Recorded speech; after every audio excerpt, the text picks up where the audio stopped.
Hello, what's up guys? So depan saya hari ni ada 500 SR Voom. Yang ni pun saya dah jual, Alhamdulillah. Customer insyaAllah dalam esok atau lusa dia akan ambil lah. Dan kita check sikit.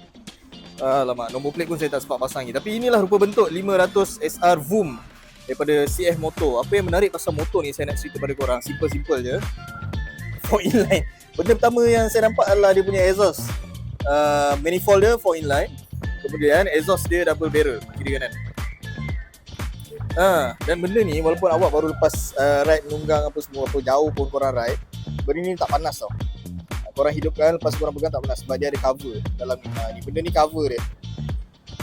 Okay kan? Depan belakang pun ada ABS.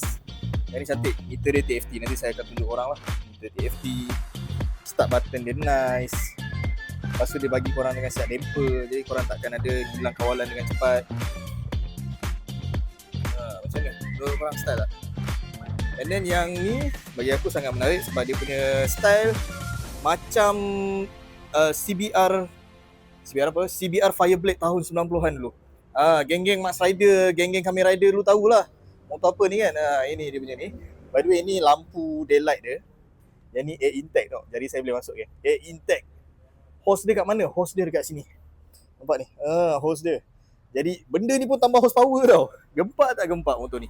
So kalau korang berminat dengan motor ni, boleh cepat-cepat PM saya sekarang.